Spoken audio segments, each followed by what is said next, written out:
전깃줄이 없는 세상에서 살았으면 좋겠어요. 제일 싫어하는 게 전깃줄인데.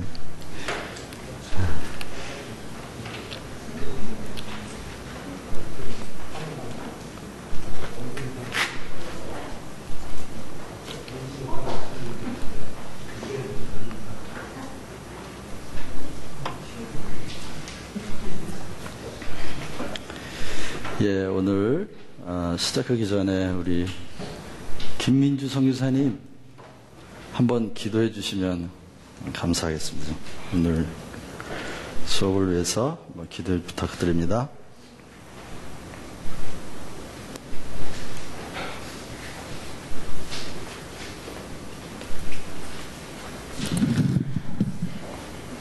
하나님 아버지, 내 백성이 지식이 없어서 망한다고 하셨는데 주님께서 저희 교회에 또 귀한 아카데미를 열어주셔서 주의 생명의 음성을 또 말씀을 공부할 수 있도록 해주셔서 감사합니다.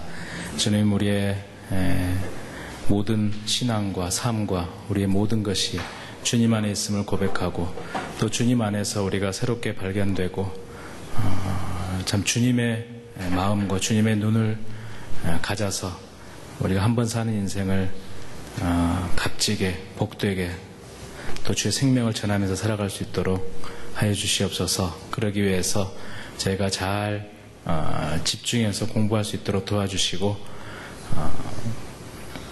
우리가 공부하는 데 방해되는 모든 요소들을 주님께서 다 제거해 주시고 저희가 맑은 정신으로 이 공부를 잘할 수 있도록 도와주시옵소서. 우리를 통해서 참 주님의 아름다운 열매가 많이 나타나지기를 원합니다. 주님, 우리를 인도하여 주옵소서. 예수님의 이름으로 기도합니다. 아멘. 예, 감사합니다. 안녕하세요. 우리 옆에 분하고 한번 인사하시죠.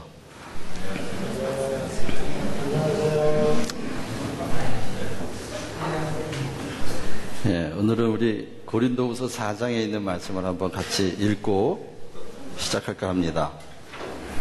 6절부터 18절 말씀인데 앞에 있는 성경으로 우리 같이 읽죠? 다 같이. 보입니까? 글씨 보이시죠? 네. 같이 한 목소리로 읽겠습니다. 시작.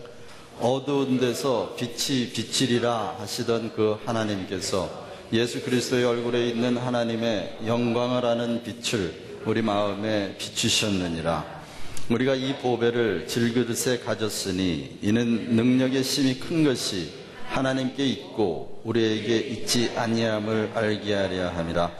우리가 사방으로 우겨쌈을 당하여도 쌓이지 아니하며 답답한 일을 당하여도 낙심하지 아니하며 핍박을 받아도 버림받지 아니하며 거꾸러뜨림을 당하여도 망하지 아니하고 우리가 항상 예수 죽인 것을 몸에 짊어짐은 예수의 생명도 우리 몸에 나타나게 하려 함이니라.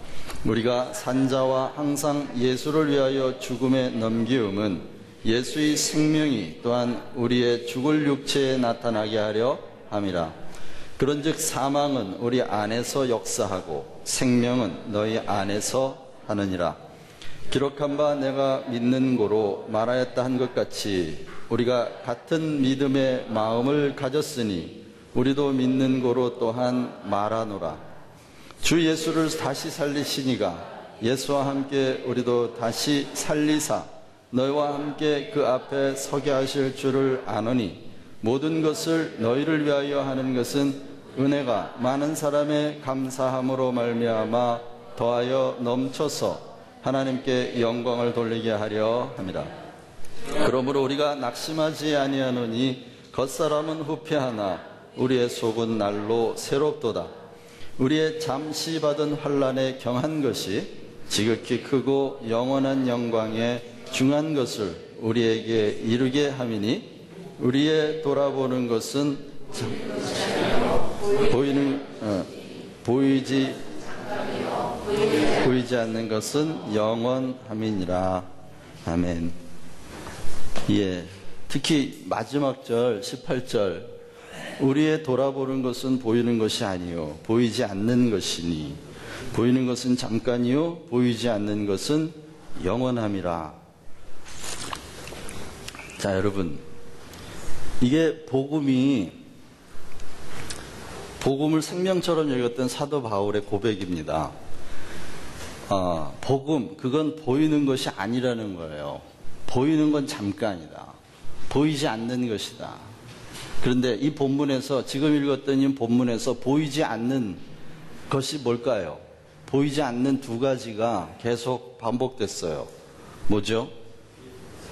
생명, 또 하나는 사망입니다. 결국 보이는 것은 보이는 것으로 말미암아 된 것이 아니다. 그게 히브리서 11장의 말씀이잖아요. 보이는 건 보이는 걸로 말미암아 된 게 아니에요. 그렇다면 보이는 것은 현상이고 보이지 않는 것이 실제, 헤알리다주입니다. 그게 실체입니다.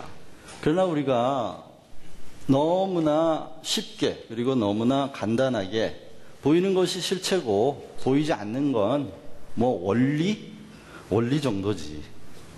아니요. 보이지 않는 게 실체입니다. 그것이 생명이지요. 그래서 뭐라 그래요? 보이는 것은 잠깐인데 보이지 않는 것, 생명은 영원하다. 결국 신앙의 문제는 죽느냐 사느냐의 문제라는 겁니다. 사망과 생명에 관한 사상, 그게 복음이에요. 그것이 바울이 그렇게 외쳤던 자기의 목숨과도 바꾸지 않았던 사상입니다. 그 생명과 사망에 관한 사상이 곧 복음이고 그 생명이 그래서 복음의 핵심입니다. 그런데 우리가 지금 창조를 공부하면서 왜 여기에 왔느냐? 결국 창조에 대해서 우리가 공부하는 이유는 눈에 보이는 모든 피조 세계가 보이는 것으로 말미암아 된 게 아니다라는 겁니다. 여러분들이 창조를 공부하면서 그 한 가지 메시지를 놓친다면 창조 공부 안 하신 겁니다. 하나도 안 들으신 거예요. 이제는 제가 과학적인 발견을 해서부터 여러분들에게 계속 보여드리는 게 그거죠. 지난주에 우리 비디오 봤잖아요. 짧은 비디오. 그걸 보면서 뭘 느끼셨어요, 여러분? 보이는 건 보이는 걸로 말미암아 된 게 아니다. 여기 지금 18절에 이 말씀의 깊이 안으로 여러분들이 얼마나 들어가느냐에 따라서 여러분의 삶이 달라집니다. 많은 설교를 들어서 삶이 변하는 게 아닙니다. 복음의 핵심, 복음의 본질, 그 한 말씀 안에 깊이 들어감으로써 여러분의 삶 전체가 다 변하는 것입니다. 매주 설교자들이 이렇게 정해주는 어플리케이션을 실천한다고 해서 삶이 변하는 것이 아닙니다. 일주일에 3가지씩 1년이면 몇 가지입니까? 52주예요. 그러면 52주에 3가지 150개가 넘잖아요. 150개를 실천한다고 여러분들의 삶이 변합니까? 30년 동안 몇 가지를 실천했을까요? 그렇게 하면. 그게 아니에요, 여러분. 그게 아니고 단 한 말씀이라도 그 한 말씀이 성경 안에 있는 전체 진리를 바치고 있다면 그 말씀의 깊이 안으로 들어가는 만큼 여러분의 삶은 변하는 겁니다. 제가 여러 번 말씀드렸어요. 생명은 어디에 속했다? 하나님께 속했다. 그 말씀 한마디의 깊이로 여러분이 얼마나 들어가느냐에 따라서 여러분의 삶은 완전히 달라지는 것입니다. 시계 속에 시간이 있는 것이 아닌 것처럼 생명체 안에 생명이 있는 것이 아닙니다. 주님께 생명이 있습니다. 하나님이 생명을 쥐고 계십니다. 그렇기 때문에 우리가 너무 안전합니다. 그분이 가지고 계셔서 안전합니다. 우리가 가지고 있는 것은 너무 위험합니다. 잃어버릴 수도 있고 빼앗길 수도 있고 부패할 수도 있고 망가뜨릴 수도 있어요. 하지만 영원하신 하나님이 그 생명을 쥐고 계십니다. 이 한마디 말씀 안에 얼마나 여러분이 깊이 들어가느냐에 따라 삶이 달라지는 겁니다. 그 속으로 깊이 들어가면 들어갈수록 여러분들은 모든 생각하는 사고에 있어서 보이는 것은 보이는 것으로 말미암아 된 게 아니야. 보이지 않는 것으로 말미암아 된 거야. 보이지 않는 것이 더 영원한 것이고 더 구체적인 것이고 더 확실한 것이고 더 실체적인 것이야. 그래서 예수님이 우리가 오늘 나중에 결론을 얘기하겠지만 오늘 강의를 쭉 듣고 나중에 마태복음 4장에 나오는 예수님의 광야의 시험으로 갈 거예요. 거기에서 주님이 그 싸움을 싸우셨던 거죠. 보이는 것은 보이는 것으로 말미암아 된 게 아니야. 보이는 건 잠깐이야. 그러나 보이지 않는 건 영원해. 그 한 가지의 말씀, 이 한 말씀의 깊이에서 주님은 삶을 다 살아내신 것입니다. 보이는 것으로 말미암아 된 게 아니다. 생명은 하나님께 있다. 모든 의인은 하나님께 있다. 세상은 세상이 가지고 있는 게 아니라 창조주 손에 쥐어져 있다. 이 세 마디가 예수님의 가슴에서 울려 퍼졌던 겁니다. 그래서 그분은 그 광야에서 그 시험을 이기고 그 시험을 우리에게 전해주면서 성경 기자는 그 아주 단순하면서도 너무나 당연하면서도 깊이 들어가지 못하는 그 메시지를 우리에게 전해주고 있는 겁니다. 뭐라고요? 생명은 어디에 속했다? 하나님께 속했다. 의는 어디에 속했다? 하나님께 속해 있다. 세계는 어디에 속했다? 하나님께 속해 있다. 지금 창조를 공부하면서 우리가 계속 그 사실들을 반복해서 진실로 경험하고 그 안으로 우리의 사상, 우리의 삶 전체를 끌고 가는 거예요. 자, 예를 들면 창세기 기자가 창조를 6일 안에 다 끝냈다고 기록합니다. 여러분 그거 믿어지세요? 이건 사실이 아니에요, 여러분. 사실은 뭐죠? 검증하고 확인할 수 있는 게 사실이지. 성경은 성경을 기록한 사람, 이걸 사실로 기록한 것이 아니고 창조주의 없다가 있는 것을 만드는 그 창조주의 무한한 능력을 우리의 일상 삶으로 끌고 들어온 거예요.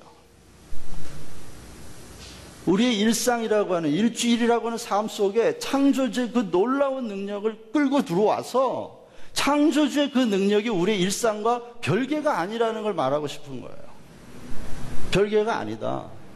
하루하루 우리가 보내는 일주일, 매일 일주일 단위로 우리 삶을 살아가는데 그 삶이 그냥 날짜만 지나가는 일이 아니고 하루하루가 창조주의 능력이 발휘되어서 세상이 유지가 되고 그 가운데 내가 존재하고 있다라고 하는 엄청난 사상을 우리 삶 속에 가지고 들어오는 거라고요.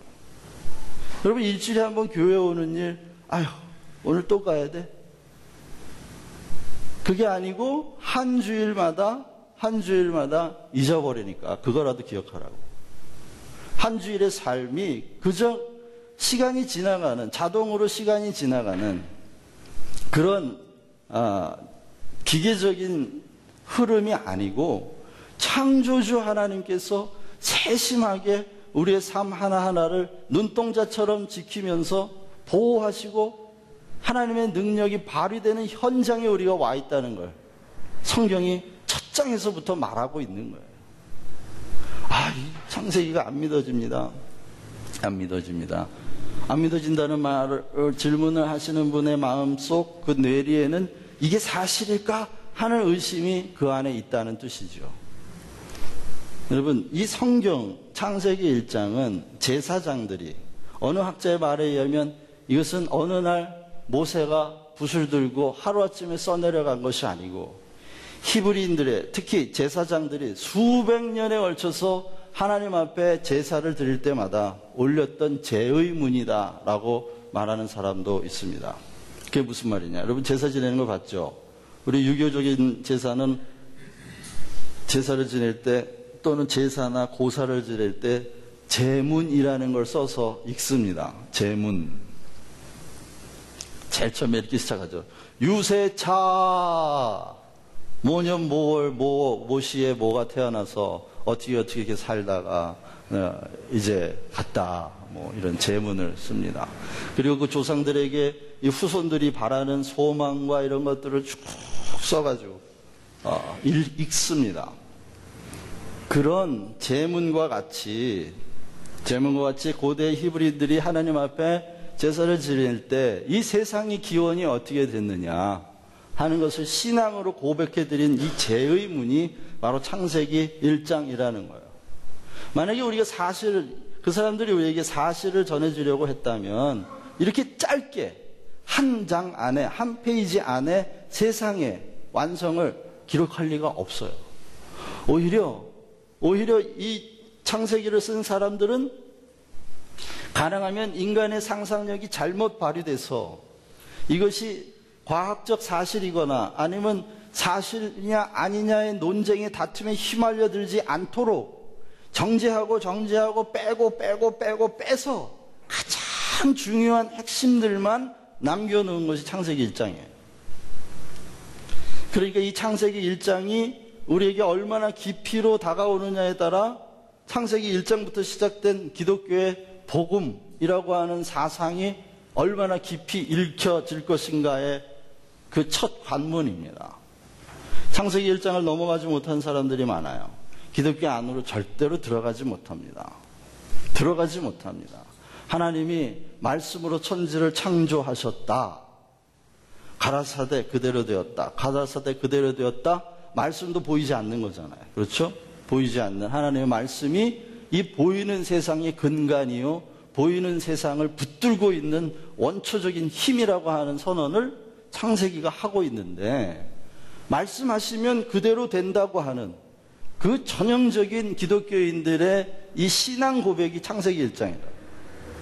거기에 들어가지 못한다면 기독교 안으로 들어가지 못하는 겁니다. 말씀하시면 한번 따라 하시죠. 말씀하시면 그대로 된다. 믿으십니까? 그러면 내가 바울이 이렇게 얘기하잖아요. 빛이 있으라 하셨던 그 하나님의 말씀이 너희 마음에도 지금 비춰지기를 원한다. 왜? 빛이 있으라 하셨을 때 그대로 됐으니까. 그 빛이 생겨남으로 인하여 없던 세상이 나타났으니까. 그 빛이 나타남으로 말미암아 보이는 것에서 보이지 않는 신성과 하나님의 능력이 나타났으니까. 복음을 깨닫는다는 건 바로 그렇게 하나님이 빛이 있으라 하며 세상에 빛이 나타났던 것처럼 우리 마음에 성령께서 빛이 있으라 하고 말씀하셔서 우리 마음 안에서 세상이 어떻게 만들어진 건지, 누가 주인인지, 생명이 어디 있고 의의가 어디에 있고 세계가 누가 주인인지를 알게 한다는 거죠. 창세기를 공부하면서 저의 가장 바람이 있었다면 그런 겁니다. 하나님이 빛이 있으라 하셨던 그 말씀을 우리 각자의 마음에 해주시는 거예요. 그래서 맨 위에 보면 하나님의 영광을 아는 빛. 하나님의 영광을 아는 빛. 이걸 다른 말로 바울이 밑에 뭐라 그러냐면 예수의 생명이라고 말합니다. 요한복음은 그래서 말씀 안에 생명이 있었는데 이 생명은 사람들의 빛이라. 빛과 생명은 거의 동의어인데 빛은 뭐냐? 생명이 나타난 것. Manifestation of the life. 그러니까 생명이 드러나는 거예요. 보이는 생명이 빛이에요. 그래서 빛과 생명은 같은 것이라고도 말할 수 있는데, 그렇게 창세기를 공부하면서 창조주 하나님의 그 음성이 우리 안에 들려오면 어떻게 돼요? 그대로. 빛이 있으라 하는 음성이 들려오면 우리 안에 생명이 창조될 것 아닙니까? 그렇죠. 그래서 하나님의 영광, 그 창조주의 영광을 아는 빛이 마음에 비춰 들어올 때에야, 비로소 예수의 생명이 우리 안에 들어올 때에야 창조주의 영광이 무엇인지 알게 됩니다. 창조의 영광, 창조주의 영광. 그래서 이 한 말씀, 우리는 돌아보는 것은 보이는 것이 아니에요. 우리가 주목하는 것. 주목한다는 게 뭔지 아시죠? 뚫어지게 쳐다보는 것. 저게 뭐지? 하고 계속해서 그 실체를 알려고 바라보는 것이 뭐냐? 보이는 게 아니라 보이지 않는 생명이에요. 생명. 그 생명을 보는 것이고 그 생명은 영원하다. 그래서 창세기 전체의 주제가 바로 생명을 창조하신 창조주이시라는 걸 알게 됩니다. 자, 그러면 이제 지난주에 봤던 걸 봐야죠. 어디였지? 예. 우리가 다 못했는데요. 지난주에 다 못해서 오늘 여러분들 프린터는 지난주에 가지고 오셨던, 지난주에 드렸던 그 프린터를 계속 보시면 되겠습니다. 지난주에 제가 잠깐 그런 말씀 드렸어요. 창세기 1장 2절을 보면 혼돈과 공허와 어둠이 있었는데 그때 하나님이 3절에 가면 빛을 창조하시잖아요. 피조물의 자리를, 피조물의 위치를 어디다 두셨다고요? 공허와 혼돈과 어둠, 그리고 빛, 질서, 충만, 그 사이에 피조물의 위치를 두었다. 왜? 고대 히브리인들이 생각하기에 이 피조물, 피조세계에 지금 그들이 살아가고 있는 그 현재에 너무나 많은 혼돈과 공허와 어두움이 있었던 거예요. 그런데도 불구하고 하나님은 이 세상을 질서 있게, 하늘의 별들 이런 것들이 전부 다 질서 있게 운행을 하는 걸 보면서 이 피조물의 위치가 바로 그렇게 혼돈과 공허와 어둠, 그리고 빛과 질서와 충만 사이에서 하나님의 은혜를 바라보라고 하는 그 자리에다가 위치해 두었다는 겁니다.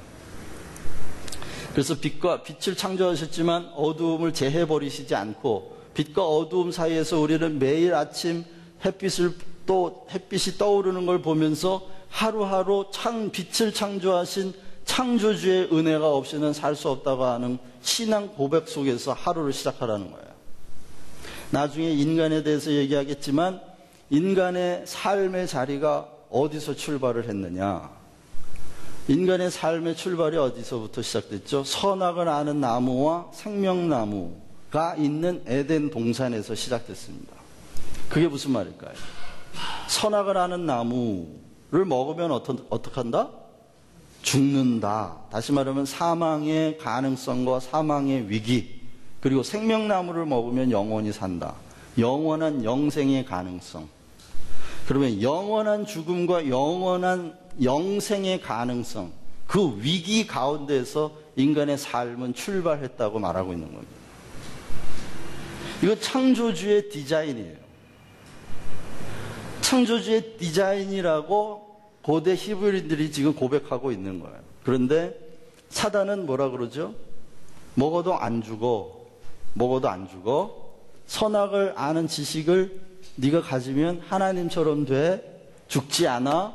다시 말하면 사단은 우리에게 너의 삶의 자리가 지금 위기 아니냐, 위기. 위기라는 말씀 아시죠? 위험한 자리란 뜻이에요. 위험한 자리. 위험한 자리니까 위험한 그 자리를 위험하게 하는 요소를 제거해. 그럼 안전하잖아. 죽음의 가능성? 그걸 제거해. 그러면 안전하잖아. 왜? 생명나무는 지금 보여요, 안 보여요? 아담 눈에. 안 보여요. 왜? 생명나무에 대해서는 말씀해 주시지 않았어요. 왜 말씀해 주실 수 없을까요? 생명은 안 보이는 거예요. 생명은 하나님 안에만 있어요. 생명은 계시하려면 하나님 자신이 와야 돼. 예수님이 오셨어요. 그래서 예수님이 오셨을 때, 창조주가 오셨을 때 비로소 세상에 생명이 나타난 거야. 내가 길이요 진리요 뭐다? 생명이다. 생명의 계시, 하나님 자신, 창조주. 그렇기 때문에 생명은 은폐되어 있는 거예요. 안 보여요. 하지만 그 생명 안에서 모든 일이 다 일어나는 거죠. 사실은 보이지 않는 것입니다. 그러니 보이지 않는 은폐된 생명을 바라보는 어리석은 일을 하지 말고 눈에 보이는 선악과 그것을 먹고 죽지 않으면 되잖아. 현재의 위험을 제거하는 방식으로 살아가는 거예요. 그게 사단이 제안하는 방식이에요. 삶의 방식이에요. 사단의 방식이라고. 그러면 여러분 생각해 보세요. 우리가 기독교인이라고 하면서 우리의 삶의 자리가 위기라고 하는 것에 대하여 얼마나 불안해합니까? 두려워하죠. 내일을 위하여 오늘을 대비하는 것이 지혜롭다고 생각하고 내일의 위험 요소를 제거하는 데 온 평생, 한평생을 다 드립니다. 그렇죠? 그러니 그 인생이 나중에 허무해질 수밖에 없어요. 죽음이라는 본질은 허무라고 말씀드렸죠. 아무것도 없는 거예요, 죽음은. 그 안에. 무저갱이라는 표현이 계시록에 나오잖아요. 우리는 평생 내일의 내 삶을 위험하게 만드는 요소들을 제거하는데 혈안이 되어 있습니다. 그게 사단이 던져주는 삶의 방식이고, 그렇게 사는 것이 사탄적으로 사는 것이고, 사탄적, 세상적, 정욕적, 이거 다 같은 말이에요. 성경에 보면. 사탄적, 정욕적, 세상적이란 말은 다 같은 말입니다. 그것이 사단이 인도하는 삶의 방식인지도 모르고 그렇게 사는 게 지혜로운 것처럼 사는 거죠. 왜요? 눈이 안 떠져 있는 거예요. 감겨져 있는 거예요. 창세기에 나오는 선악과의 사건을 그렇게 수도 없이 읽고 또 읽고 또 읽어도 그게 안 보이는 거예요. 여러분, 눈을 감으면 보이는 게 뭔지 아십니까? 눈을 감으면 보이는 게 그게 꿈이에요. 영적인 눈을 뜨지 못하고 산다는 건 계속 꿈속에서 사는 거예요. 꿈속에. 그게 꿈이 현실인 줄 알고 사는 거예요. 눈을 떠보면 광야야, 사막. 그 매트릭스라는 영화에서 네오에게 진실의 사막을 보여주죠. 눈을 뜬 레오에게 보여준 건 현재 세상의 모습은 사막이었어요. 그런데 컴퓨터가 만들어낸 환상의 세계는 너무너무 화려하고 아름답고 그 안에 욕망으로 또 만족으로 충만한 세상을 보여주잖아요. 그런 것처럼 왜 예수님이 광야에서 시험을 받아야 했느냐는 거예요. 눈을 뜬 자가 보는 진실은 사막이라는 게 지금 사막, 여기가 광야예요. 여러분, 기름진 땅이 아닙니다. 그런데 계속 눈을 감고 있는 사람은 이 세상이 기름진 땅으로 보이는 거죠. 거기서 계속 사단이 안내하는, 사단이 던져주는, 악마가 던져주는 삶의 방식을 붙들고 그렇게 살아가면서 그게 잘 사는 거라고 생각을 해요. 하루 종일 어떻게 하면 내일의 미래의 불확실한 미래로부터 내 삶을 안전하게 지킬 것인가? 누구 방식으로? 자기 방식으로. 선악을 알아서 분명하게 분별해서, 똑똑하게 분별해서, 선악을 분별해서 내가 보기에 선한 것을 많이 쌓아서 오늘 위기라고 하는 우리 존재의 자리를 안전하게 만들려고 하는 겁니다. 그러나 창조주 하나님께서 우리 존재의 자리를 위기에 두었다고 말하는, 그것을 전해주는 성경 기자들은 그렇게 살았던 아담이 에덴에서 쫓겨났다라고 말합니다. 무슨 얘기죠? 사탄이 던져주는 삶의 방식으로 살았던 사람은 하나님과 같이 살 수가 없다. 생명나무로 가는 길을 막아버리셨어요. 그 얘기는 뭐냐? 본래 존재의 자리는 혼돈과 질서 그 사이에 있어요. 어두움과 빛 그 사이에 있어요. 위기가 바로 존재의 자리예요. 여기서 우리가 안전하게 사는 길은 위험한 요소를 제거하는 방식이 아니라 창조주 하나님이신 생명, 비록 그것이 은폐되어 있지만 믿음의 눈으로 생명나무를 바라보라는 거죠. 그 창조주의 놀라운 능력으로 비록 내 자리가 위기일지라도 안전하게 지키시는 분, 내일의 주인은 내가 아니요, 세상이 아니요, 사탄도 아니요, 창조주 하나님이라는 겁니다. 그 하나님께서 우리의 주인이고 나의 주인. 생명은 하나님께 속해 있지, 내가 위험한 요소를 제거하는 방식으로 내 생명을 지켜갈 수 없다는 겁니다.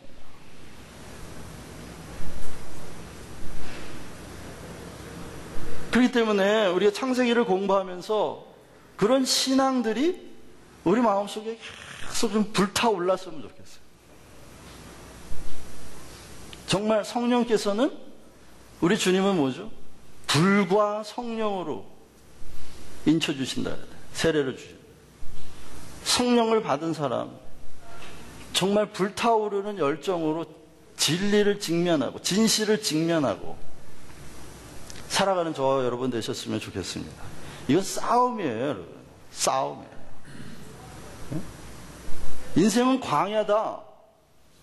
왜 광야야? 이렇게 좋은 옷도 많고 좋은 집도 많고 배부르고 등 따시고 이런 길이 있는데 왜 자꾸 인생을 광야라 그래? 그 싸움 가운데 그 위기 속에서 우리는 항상 산다는 거예요. 그 위기가 바로 우리 존재의 자리라는 걸 잊지 않으셨으면 좋겠습니다. 그래서요 6절부터 보면 하나님이 궁창을 만드시잖아요. 궁창을 만드시는데 고대인들은 이 궁창 하늘을 커다란 종이라고 생각했어요. 그런데 희한하죠. 이 종이라고 하는 것 궁창을 옛날 사람들은 이렇게 말랑말랑한 무슨 종이나 이런 부서져 버릴 금방 사라져 버릴 이런 걸로 생각한 게 아니고 우주 하늘이라고 하는 걸 커다란 든든한 종이라고 생각을 하고 그래서 그 혼돈의 바다 사이로 든든한 버팀목과 같은 든든한 종이라고 하는 이 궁창이 들어옴으로써 하나님께서 그 혼란스러운 인생을 이렇게 든든한 궁창을 그에 덮어주시면서 인생을 보호하시고 만물의 질서를 가져오셨다라고 고백하고 있는 겁니다. 그 혼돈의 세력은 하나님의 감시의 대상이 되고 혼돈이 일어나면 주님이 치신다. 그게 시편 89편에 이런 말씀이 있어요. 주께서 바다의 파도를 다스리시며 그 파도가 일어날 때에 잔잔하게 하시나이다. 주께서 라합을 죽인다는 것 같이 깨뜨리시고 주의 원수를 주의 능력의 팔로 흩으셨나이다. 어느 날 예수님이 제자들과 배를 타고 가는데 풍랑이 막 이니까 제자들이 막 죽겠습니다 하고 깨우면서 우리가 이렇게 죽게 되었는데 왜 잠만 주무십니까? 그러죠. 그래서 예수님이 뭐라 그래요? 이 믿음이 적은 자들아. 그리고 일어나셔서 어떻게 해요? 풍랑을 꾸짖으세요. 풍랑을 꾸짖으셨다고 지금 복음서 기자가 적고 있는 이유가 뭐예요? 예수가 누구다? 그가 창조주다. 그가 바다를 만드신 분이에요. 그 혼돈의 바다 가운데 궁창을 열으신 분이 바로 예수다. 그 신앙 고백으로 적고 있는 거예요, 그거를. 그런데 그게 믿어지지 않으면 우리 삶에 혼돈과 공허가 찾아왔을 때 또 어떻게 해요? 그 위험한 요소를 분석해서 찾아가지고 뭐가 선이고 뭐가 악인지, 뭐가 잘못됐고 뭐가 옳은지, 그래서 잘못된 걸 제거해서 위험을 제거하는 방식으로 또 삶을 살아가게 될 테니까. 그렇게 살지 말자는 거죠. 어떻게 해요? 그런 혼돈이 찾아올 때마다 풍랑 같은 혼돈의 바다가 우리 삶에 밀려올 때 우린 또 다시 누굴 본다? 바다를 꾸짖으셨던 예수 그리스도를 바라보자. 생명의 주인입니다. 그분이 헤쳐가는 능력이 바로 우리의 삶을 지켜준다 하는 고백을 가지고 있는 것이죠. 그래서 그 궁창이라고 하는 것, 하늘이라고 하는 것은 어떤 것이냐? 우리를 안전하게 혼돈의 바다를 둘로 가르잖아요. 윗물과 아랫물로 나누어가지고. 윗물과 아랫물을 나누어서 그 커다란 종이라고 생각했던 하늘을 덮어주셔서 윗물이 아랫물로 침범하지 못하도록. 또 물의 경계를 정하시죠? 경계를 정하셔서 육지와 바다를 쫙 가르시죠. 갈라가지고 물이 육지를 덮지 못하도록. 여호와의 말씀이니라 너희가 나를 두려워하지 아니하느냐, 내 앞에서 떨지 아니하겠느냐. 내가 모래를 두어 바다의 한계를 삼되 그것으로 영원한 한계를 삼고 지나치게 못하게 하였으므로 파도가 거세게 이나 그것을 이기지 못하며 뛰노나 그것을 넘지 못하느니라. 하나님이 경계를 정하셨어요. 그 혼돈이 넘어오는 경계를 정하셨다. 다시 말하면 그 혼돈마저도 하나님의 다스림 속에 있다. 하나님이 경계를 딱 정하시는 게 얼마나 중요한지 몰라요? 여러분. 근데 이 심리 상담을 하다 보면, 많은 사람들이 어떤 문제를 가지고 있냐면, 이 경계선을 치지 못하는 것 때문에 일어나는 수많은 문제들을 가지고 있는 걸 알게 됩니다. 경계를 못 쳐요. 그러니까 울타리가 없어요. 그리고 삶의 경계가 없어요. 다시 말하면 네 거 내 거가 없어요. 너와 나의 한계가 없어요. 특히 한국 사람은 너도 없고 나도 없고 뭐만 있죠? 우리만 있다 말씀드렸잖아요. 마누라도 누구 마누라? 우리 마누라. 심지어는 부인까지도 공유하고 공동 소유로 얘기해야만 겸손한 것으로 받아들여지는. 그래서 경계가 없어요. 경계선이 없는 사람들이 한국 사람들이 대부분입니다. 그러면 생겨나는 문제가 뭐겠어요? 네 거 내 거가 구분이 안 되기 때문에 너와 나라고 하는 자리가 분명하지 않기 때문에 생겨나는 수많은 문제가 있어요. 예를 들면 아이들이 어릴 때 부모님이 방문을 못 잠그게 합니다. 그리고 부모님은 막 방문을 콱콱 열어요. 뭐 하니? 이러고. 경계선이 없어요. 왜냐하면 우리가 수직적 구조 안에서 살기 때문에 위에서 다 들여다봐야 돼. 이렇게 위에서 다 들여다보고 있기 때문에 뭐 옆에 이렇게 울타리 있는 건 있으나 마나요. 위에서 다 내려다보고 있죠. 아버지가 다 보여야 돼요. 닫아놓으면 안 돼. 그게 권위를 존중하는 방식이에요. 그렇기 때문에 우리 마음의 경계선을 치지를 못해요. 그러니까 네 거 내 거 구분이 안 되니까 남의 일에 감나라 배나라 하지 마라 이런 속담이 있잖아요. 그런 속담이 있을 만큼 우리는 남의 일에 감나라 배나라 하고 싶어하는 민족이에요. 왜? 경계선이 없어요. 이게 내 집안 일인지 남의 집안 일인지 구분이 안 돼요. 그리고 좀 이렇게 경계를 좀 하려고 그러면 경계선을 치려고 그러면 뭐라 그래요? 깍쟁이. 아유, 깍쟁이 같아가지고 자기 거밖에 모른다 그래요. 자기 거밖에 모른다. 근데 이게 실제로 주고받는 물건 사이만이 아니고요. 관계 면에서도 이게 없어요. 경계선이 없어요. 경계선이 없으니까 막 남의 집 일을 가가지고 관계 문제를 가가지고 이렇게 해라 저렇게 해라 막 얘기하면 이게 조언이 되는 게 아니고 그 사람을 돕는 일이 아니라 막 사람이 사공이 몇 명이 와가지고 이렇게 해라 저렇게 해라 본인은 정말 죽어나는 거죠. 아무 도움이 안 됩니다. 그러니 창세기를 공부한 우리 그리스도인들께서는 앞으로 경계치는 일을 잘 하시기를 바랍니다. 예를 들면 바람 피우는 거. 그 경계선을 못 꿔서 그래요. 이게 내 집 여자인지 남의 집 여자인지 구분이 안 가요. 우리 마누라니까 괜찮겠지. 그러니까 그런 것에서부터 하나부터 열까지 내가 없으면 너도 없어요. 너도 없고 나도 없으면 우리도 없는 거예요, 사실은. 그래서 이렇게 삶에 혼돈이 왔을 때는 주님이 하신 것처럼 어떻게 해요? 일단 꾸짖고 경계선을 딱 쳐야 돼요. 넘어오지 못하도록. 어딘가 경계가 무너졌기 때문에 밀려 들어온 게 혼돈이라고 생각하시면 돼요. 내가 어디서 경계선이 무너졌나? 어디서 내가 이걸 열어놓게 됐는지, 아니면 내가 다른 사람의 경계를 내가 침범했나.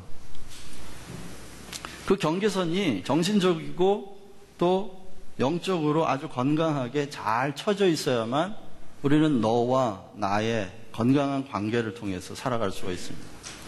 부모님은 자식들의 자식들이 그 경계를 잘 칠 수 있도록 가르쳐 주셔야 돼요. 특히 딸을 기르는 분들은 여자와 접시는 내돌리면 안 된다. 그러고 집안에만 가둬두는 분들이 있어요. 집안에 가둬두면 걔가 경계선을 치는 걸 언제 배워요? 그런 방식으로밖에 못 배우죠. 그러니까 자기의 경계를 딱 치고 그거를 자기를 보호하도록 경계를 치는 법을 가르쳐 줘야 되는데 시집 갈 때까지 집에다 가둬놔요. 그럼 본인은 경계를 칠 수 있는 법을 하나도 배우질 못한 거야. 결혼해서 힘들면 바람 펴요. 너무 순진한, 어떻게 그렇게 순진한 여자가, 그렇게 착한 여자가. 그 착하다고 해서 그런 게 안 되는 게 아니라 자기를 알아주고 자기 감정을 알아주고 그 감정적인 어태치가 되면 그 사람 따라갈 수밖에 없는 거예요. 경계선을 치는 법을 못 가르쳐 줬거든요. 근데 주님이 창세기에서 왜 혼돈의 바다 가운데에 궁창을 두고 그리고 경계를 세웠다고 말하고 있는지 우리가 좀 깊이 생각해 봐야 될 것 같습니다. 주께서 꾸짖으시니 물은 도망가며 주의 우레소리로 말미암아 빨리 가며 주께서 그들을 위하여 정하신 주신 곳을 올라갔고 산을 오르고 골짜기는 내려갔나이다. 주께서 물의 경계를 정하며 넘치지 못하게 하시며 다시 돌아와 땅을 덮지 못하게 하셨나이다. 네, 이것도 마찬가지죠. 그러면 보세요. 혼돈과 어두움에 대하여 주님이 하신 방식은 그 권위로 명하셨습니다. 그래서 하나님이 예수 그리스도를 믿는 자들에게 뭘 주셨다? 요한복음 1장 12절 다 같이 시작. 영접하는 자 곧 그 이름을 믿는 자들에게는 하나님의 자녀가 되는 권세를 주셨습니다.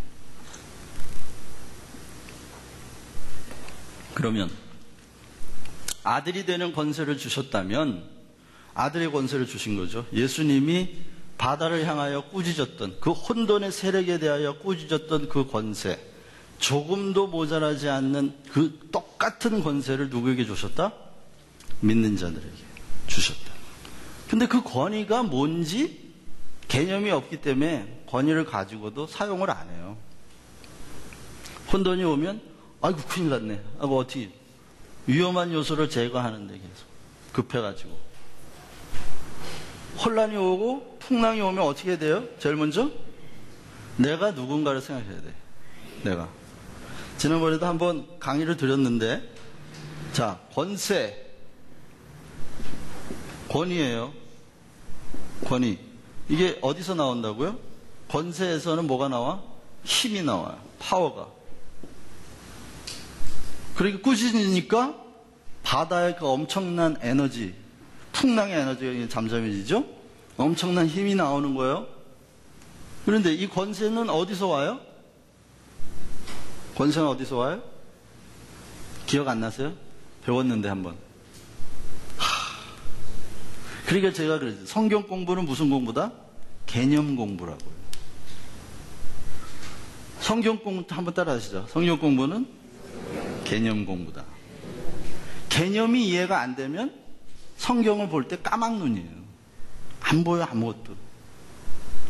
그러나 성경이 우리에게 전달해주는 개념이 뚫리면 성경이 막 풀어지고 해석이 되고 깨달아지고 알아지고 저절로 우리의 생각과 사상이 바뀌고 적용 저절로 생기는 거예요. 그래서 예수님이 열매는 어떻게 맺는다?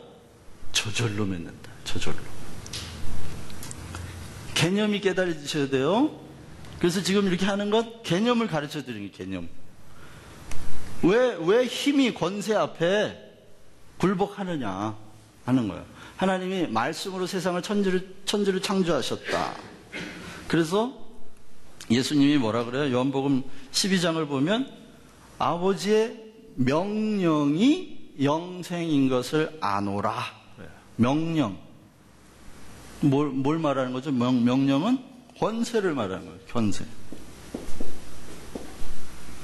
그 백부장의 비유가 나오죠. 백부장이 하인이 병들었다고 사람을 보냈어요. 그랬더니 예수님이 내가 가서 고쳐줄게. 그리고 가자.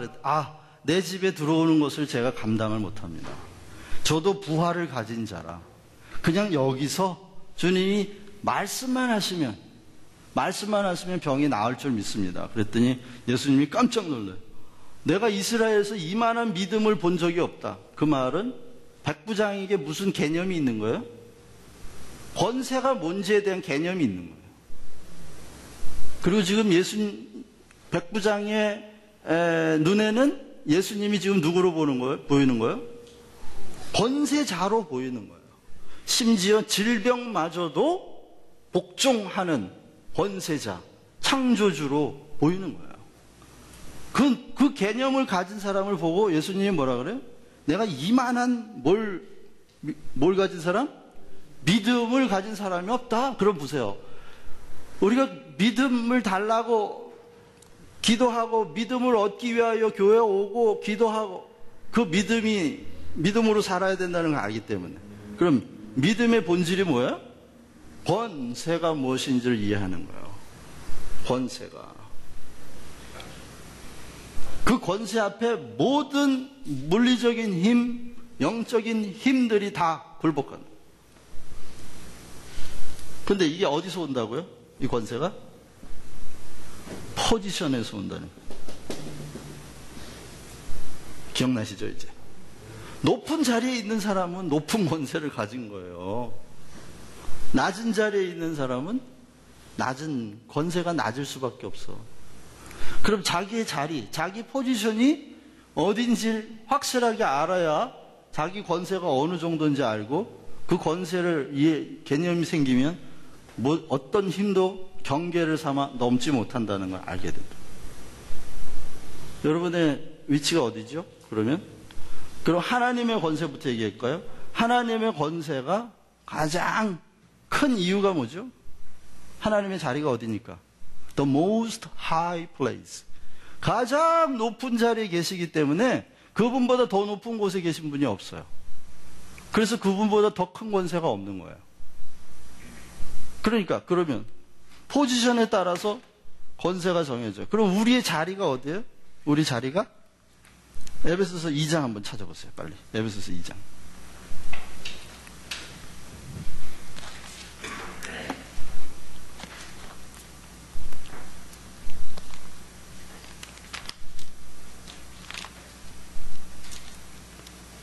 에베소서 2장 5절, 6절 다 같이 읽겠습니다. 시작. 범죄로 죽은 우리를 그리스도와 함께 살려주셨습니다. 여러분은 은혜로 구원을 얻었습니다. 하나님께서 그리스도 안에서 우리를 그분과 함께 살리시고 하늘에 함께 앉게 하셨습니다. 그러면 예수님이 부활하여 승천하셔서 지금 아버지하고 보좌에 같이 앉아 계신데 우리는 예수 안에 지금 어디에 앉아 있어요? 그 보좌에 같이 앉아 있는 거예요. 예수 안에. 지금 바울이 왜 이런 얘기를 기록했을까요? 바울은 알고 있는 거예요. 이걸 알고 있는 거예요. 모든 권세는 포지션에서 나온다는 거예요. 그래서 더 이상 죄의 권세, 사망의 권세가 이르지 못하는 하나님 보좌에 우리가 앉아있다. 자, 보세요. 그러면 어떤 사람이 권세로 나를 제압하려고 그래요. 그러면 그 사람을 제압하려면 난 뭐가 필요하죠? 그 사람보다 더 높은 권세가 필요해요. 권세에 대하여는 힘으로 아무리 내가 큰 힘을 가지고 있어도 내 포지션이 그 권세자 밑에 있다면 못 이겨요. 못 이겨. 근데 권세는 뭘로 이긴다? 더 큰 권세, 더 높은 권세로 이기는 것입니다. 그래서 바울이 우리를 지금 어디에 올려 있다고요? 하늘 보좌에 있다는 말을 하면서 권세에 대한 이해를 우리에게 도와주고 있는 거예요. 이해할 수 있도록. 그 개념을 가지도록. 포지션. 그러면 이 포지션에 갈 수 있는 명분이 있잖아요. 그렇죠? 명분이 있어야 돼. 그냥 가서 제가 회사에 가가지고 어느 회사에 가가지고 회장 자리에 이렇게 앉아 있어요. 그럼 제가 회장입니까? 아니죠. 그 자리에 앉으려면 나한테 뭐가 있어야 되는 거야? 명분이 있어야지. 여기가 내 자리야 하고 말할 수 있는 명분이 나한테 있어야 내가 그 자리에 앉아서 호령을 할 수가 있는 거죠. 자, 그 하늘 보좌에 앉을 수 있는 명분이 뭐예요? 여러분들이. 그러니까 이게 개념 공부를 하시는 게 지금 뭐예요? 그게 의예요. 의. 성경에서 복음에는 하나님의 의가 나타났나니 라고 말합니다. 그리고 사람들 앞에서 보이려고 너희의 의를 행치 말라. 먼저 그 나라와 의를 구하라. 의라는 말이 굉장히 많이 나와요. 로마서 5장에도 너희가 그 의로 말미암아 생명을 얻었나니. 그 의가 뭐예요? 성경에 수도 없이 나와요. 여러 가지 비유로도. 예를 들면 천국 비유를 하시면서 예수님이 어느 큰 부자가 아들이 결혼식인데 손님을 초청했어요. 손님을 초청했는데 다 먼저 초청받은 사람들이 다 뭐 일이 있고 뭐 결혼식 가고 뭐하고 핑계대고 하나도 안 왔어요. 그랬더니 화가 나가지고 종들을 불러가지고 야, 길에 나가서 아무나 데리고 와라. 아무나. 그랬더니 종들이 가가지고 길거리에서 선한 사람, 악한 사람 다 데리고 왔어요. 다 데리고 왔어요. 길에서 왔으니까 이 사람들이 길 가다가 불려왔기 때문에 의복, 혼인잔치에 참여할 의복을 준비할 겨를이 없었겠죠. 그런데 주인이 그걸 다 마련을 했어요. 그래서 길거리에서 불려온 사람, 선한 사람, 악한 사람 다 왔어요. 다 와가지고 문 앞에서 예복들을 하나씩 다 나눠준 거예요. 그 예복을 입고 손님들이 다 그 예식장으로 들어갔어요. 그래서 그 주인이 어떻게 혼인잔치가 잘 준비되나 보러 왔는데 딱 한 사람이 그 예복을 안 입고 그냥 있는 거예요, 거기에. 그래서 너는 왜 예복을 안 입었느냐? 그랬더니 성경이 이렇게 돼 있어요. 그가 유구무원이었더라. 유구무원이라면 무슨 말이죠? 입은 있는데 할 말이 없다. 그 말은 이 사람 손에 예복이 있다 없다. 손에 있다니까. 근데 안 입은 거예요. 그러니 유구무원이지. 자, 그럼 거기서 말하는 이 옷이 뭐예요, 그럼? 옷이. 바로 그 잔치에, 혼인잔치에 참여할 수 있는 명분이요. 그게 의예요. 의. 그래서 그리스도의 옷으로, 그리스도의 의의 옷으로 너희가 입혀졌다. 그런 표현도 하잖아요. 옷으로. 그건 의예요. 의라는 건 명분을 말하는 거예요.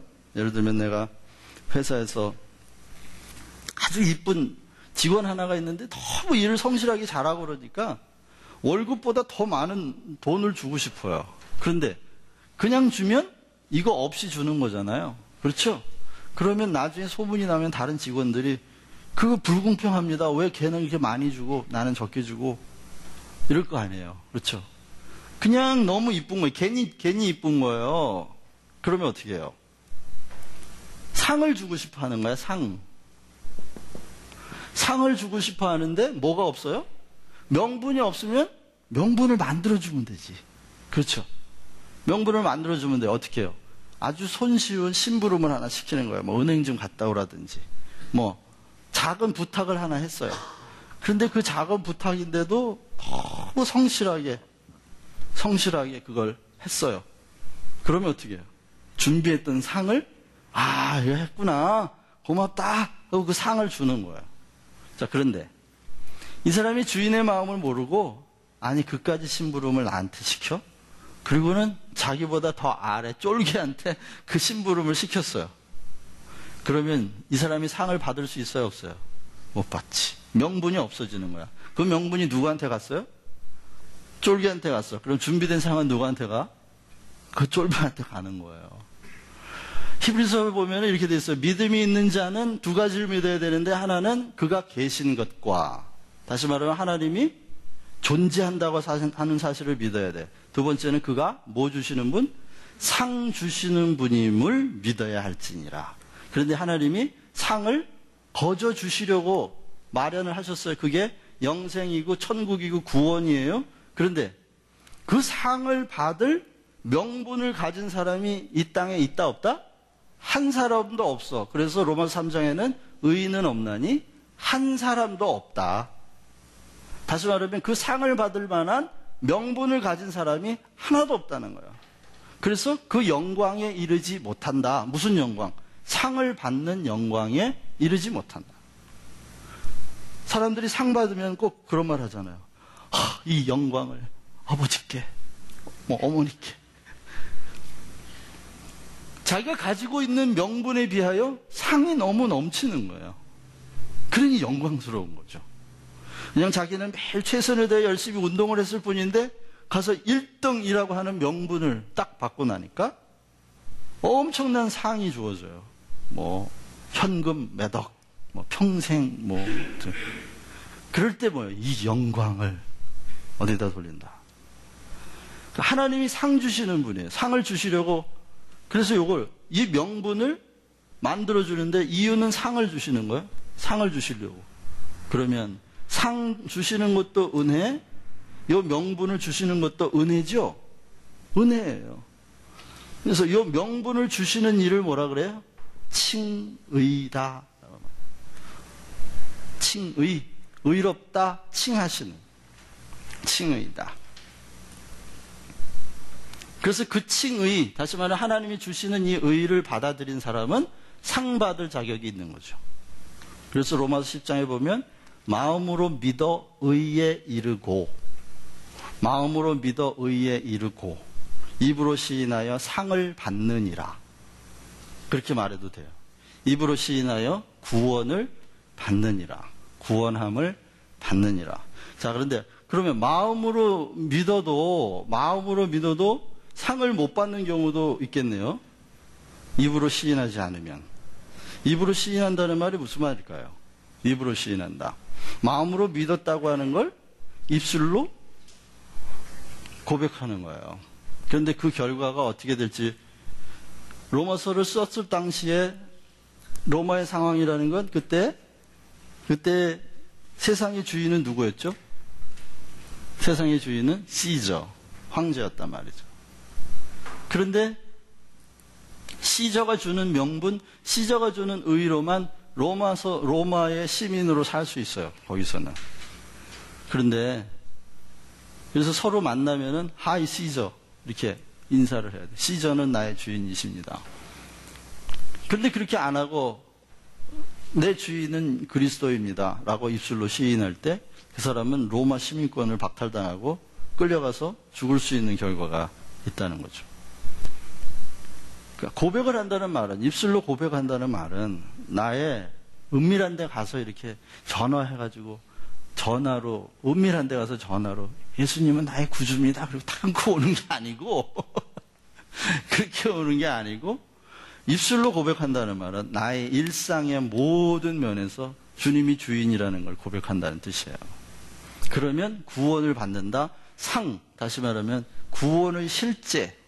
구원의 실제가 뭐예요? 생명인데, 구원의 실제가 생명인데 그것을 종말론적인 생명이죠. 종말이나 오는 거예요. 그런데 믿음은 바라는 것의 실상이죠. 믿음은 바라는 것, 종말론적으로 다가올 그 구원의 실상을 오늘 내가 경험을 해요. 보이지 않는 것, 종말에 오는 거니까 보이지 않는데, 보이지 않는 것의 증거로 오늘 내가 저 구원을 경험한다. 그래서 구원받은 사람이 구원의 증거로 나타내는 게 뭐다? 열매라는 겁니다. 열매. 그게 바로 종말론적으로 올 구원을 오늘 현재 경험한 사람들에게서 나오는 열매인데, 열매의 본질은 또 뭐예요? 그게 그 안에 생명이 있잖아요. 그러니까 다 기독교는 전부 다 생명에 관한 사상이에요. 생명에 관한. 그런데 생명이 있다, 다시 말해 하나님의 자녀다 라고 말하면서 형제를 사랑하지 않는 자는 거짓말하는 자요 라고 말해요. 그러면 열매의 본질은 그 안에 생명인데, 생명이 흘러나가는 통로는 뭐다? 사랑입니다. 그래서 형제를 사랑할 때 내 안에 있는 생명이 흘러들어가 그 형제를 살아나게 하는 거죠. 성령의 9가지 열매 가운데 거기 뭐죠? 믿음, 사랑, 소망, 절제, 충성, 온유, 양선, 그 모든 것들이 다 뭐예요? 사랑의 또 다른 면이에요.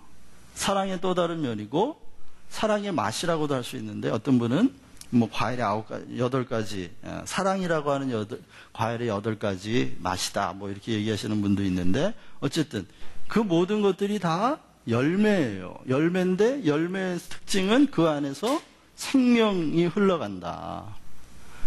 네. 그게 사랑으로 표현될 때 그 절제라고 하는 통로를 타고 생명이 들어가고, 양선이라는 통로를 타고 생명이 들어가고, 생명이 들어가면 어떻게 받은 사람이 살아나는 거죠.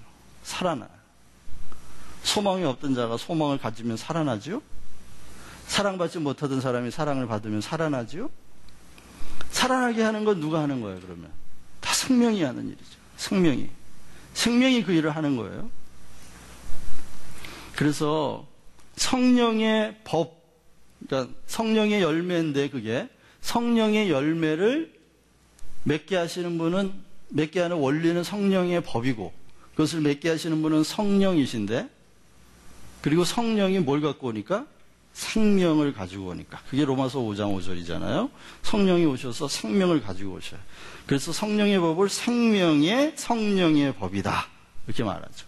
생명의 성령의 법. 그런데 그 성령이 오시면은 그 열매가 맺혀지는 걸 막을 법이 있다, 없다? 없다. 어떤 세상 원리도 생명을 받은 사람이 생명을 낳는 일을 막을 수 있다, 없다? 없다. 어두움이 빛을 막을 수 없잖아요. 어두움이 막 그 촛불 하나를 막으려고 더 큰 어두움을 가져왔어요. 그럼 어떻게 해요? 촛불이 더 밝아지지.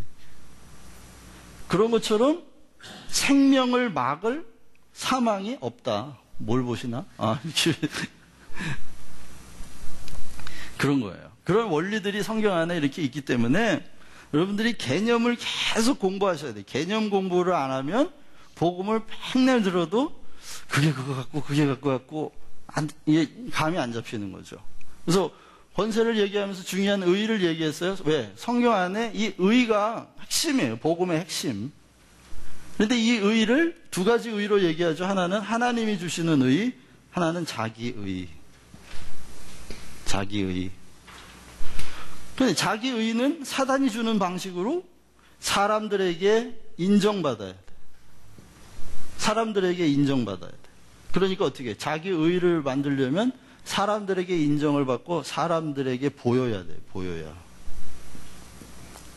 그래서 마태복음 6장을 보면 사람들에게 보이려고 너의 의의를 행치 말라 그러면서 구제, 금식, 기도.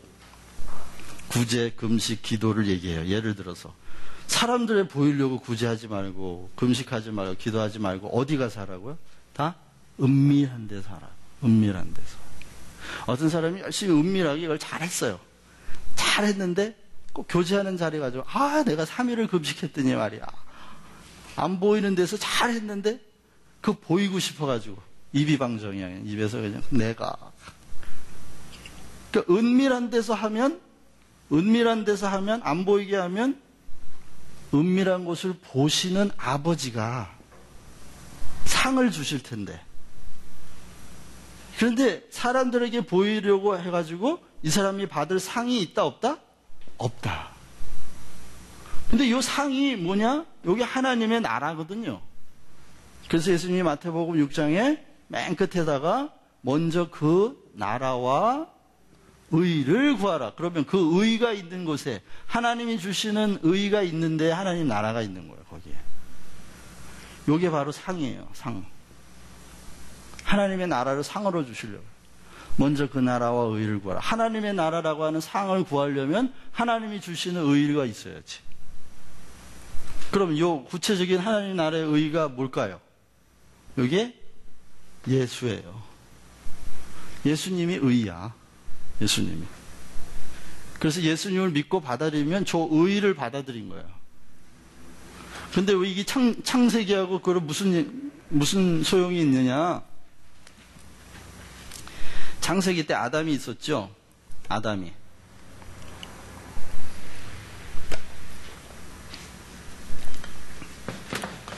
있었어요.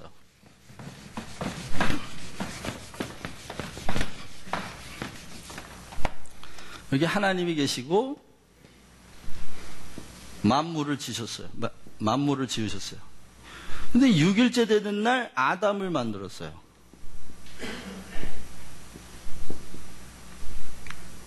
자, 그럼 보세요. 하나님과 만물 사이에 아담이 딱 있는 거예요. 그리고 아담을 지으신 이유를 설명해. 창세기 1장 26절, 27절 보면 우리가 우리의 형상을 따라 우리의 모습을 따라 사람을 만들고 그로 하여금 만물을 다스리게 하자. 다스리게. 다시 말하면 통치하도록. 통치 대리자예요.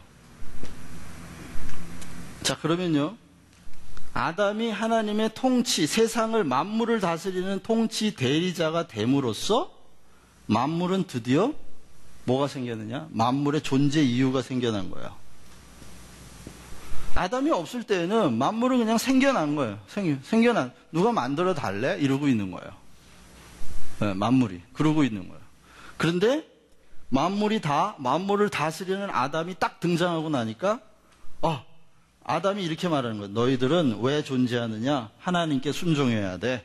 하나님께 복종해야 돼. 왜? 하나님이 창조주야. 그분이 주인이야. 생명과 의와 세상이 다 그분에게 있어. 하고 아담이 중간에 딱 서 있으니까 그때서야 만물의 존재의 의미가 딱 생겨난 거야. 그들이 존재의 방향이 결정된 거예요. 마찬가지예요. 우리도 예수님이 없는 사람, 하나님의 의가 없는 사람, 하나님의 통치 대리자가 없는 사람, 구원받지 못한 사람, 하나님 나라가 없는 사람 다 같은 말이에요. 하나님의 자녀가 되지 않은 사람, 존재 이유, 존재의 방향이 없는 사람이에요. 표류하는 거예요. 왜 사는지 모르는 거예요. 그분이 중보자가 돼야 돼요. 마지막 아담이잖아요. 그래서 예수를 왜 마지막 아담이라고 그러냐. 바로 이 이유 때문이에요. 첫 번째 아담이 통치 대리자였는데 실패했잖아. 그래서 어떻게 해요? 아들을 보내서 마지막 아담으로 보내가지고 그래서 예수님이 계속 뭐라냐면 만물을 다스리게 하시려고 권세를 아들에게 주셨다. 그 태초에 아담이 실패한 일을 예수님이 오셔가지고 성공시키셨다는 거예요. 그래서 이제 예수님이 하나님에게 죽기까지 순종해요. 그럼 보세요. 여기서 얘는 아담은 통치 대리자야. 통치자가 아니고 통치를 대신하는. 그러면 아담은 통치를 대신하기 위해 누구의 명령을 받아야 돼? 하나님의 명령을 받아야지. 그래서 예수님이 하나님의 명령이 영생이다 이렇게 말씀하신 거예요. 명령이 영생이다. 그 말은 하나님이 말씀으로 천지를 창조하셨다는 의미도 되지만 요 아담에게 있어서는 하나님의 명령이 자기가 만물을 다스리고 통치하는 근거가 되는 거예요. 그냥 명령을 전달하면 되는 거야. 중간에서. 그러면 만물이 살아. 왜? 말씀하시면 말씀 안에 생명이 있기 때문에 그 말씀하시면 만물이 살아. 근데 그 일을 살리는 일을 아담이 계속 하기로 하고 하나님이 아담을 만드셨다는 거야. 그 일을. 그런데 아담이 실패했기 때문에 예수님이 오셔가지고 아버지의 명령이 영생이니라. 아들에게 만민을 다스리는 권세를 주셨느니라. 그리고 예수님은 자기를 하나님의 아들로, 다시 말하면 온 우주를 구원하시는 구세주로 자기를 얘기해요. 온 우주를. 여러분 잘 들으세요.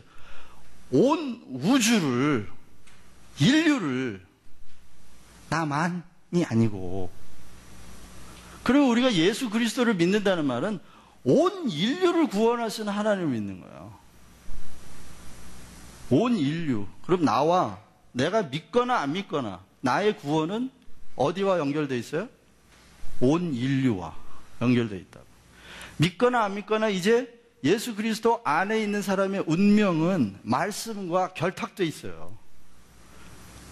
말씀과 결탁이 돼, 내가 믿거나 안 믿거나 말씀과 결탁이 돼 있고 그 말씀은 어디를 향해? 온 우주를 향해 선포되고 있다고요. 그렇기 때문에 우리의 운명은 이제 온 세계, 온 인류와 다 있어요. 우리의 생각을 크게 가지셔야 돼요. 크게. 비록 우리가 봉해지로해서 이렇게 구석에서 신앙생활을 하지만 우리의 삶, 우리의 신앙은 가장 높으신 곳에 계시는 하나님과 연결되어 있고 그분의 명령을 받아 마지막 아담이신 예수님이 지금 세상을 다스리고 있어요. 그분이 그걸 완성했기 때문에 예수님이 가시면서 이제 죄라 함은 나를 믿지 아니하며, 그분이 만민의 통치자가 됐는데 이분은 안 믿어요. 의가 없는 거야. 이 땅에 하나님의 나라에 들어갈 명분이 없어요. 예수님이 없으면 명분이 없어. 그분이 통치하시는 분인데, 그분이 통치라는 말은 뭐예요? 예, 통치, 다스림. 그러면 하나님이 예수님을 통해서 다스려요. 히브리서 1장에는 하나님이 전에는 옛적에는 선지자들을 통해서 계속 말씀하셨는데, 이제는 말세엔 누구를 통해서 말씀하신다? 아들을 통하여. 왜 아들을 통하여 얘기해야 돼요? 아들이 십자가에서 죽고 부활하셔서 통치, 대리자가 확실한 자리를 확보하셨기 때문에 이제 아들을 통해서 다스리니까 통치자 하나님의 말이 누구 입을 통해서 나오는 거야? 아들을 통해서 나온다. 아들을. 그래서 나를 본 자는 아버지를 본 자요. 나를 믿고 나를 보내신 이를 믿는 자는 영생을 얻느니라. 그분이 통치하신다는, 그분이 아들이. 그럼 우리가 창세기에서 아담의 이야기를 읽을 때, 아담이 범죄했네, 난 그러지 말아야지, 이걸로 끝나면 안 된다는 거예요.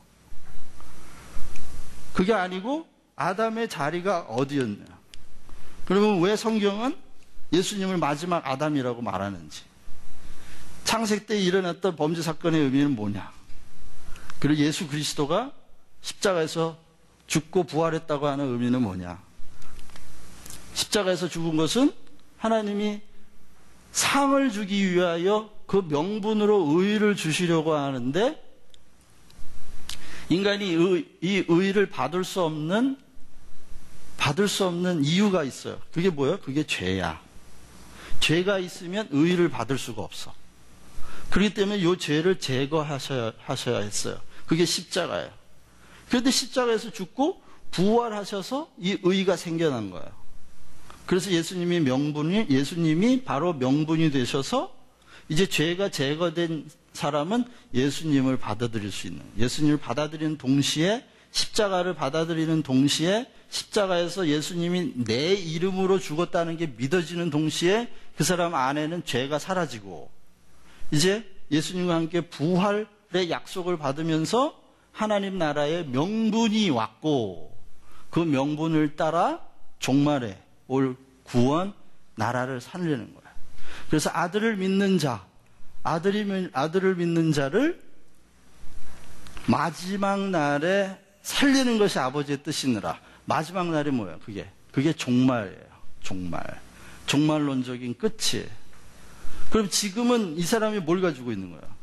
마지막 날에 올 게 바라는 것이고 보이지 않는 것인데, 거기에 실상과 증거를 무엇으로? 약속으로 가지고 있는 거예요. 그 약속이 뭐예요? 복음이라는 거예요. 복음. 약속.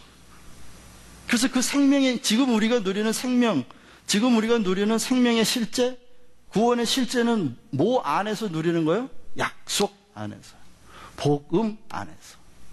그랬더니 지금 우리가 누리는 천국은 먹고 마시는 것이 아니요. 로마서 14장 17절.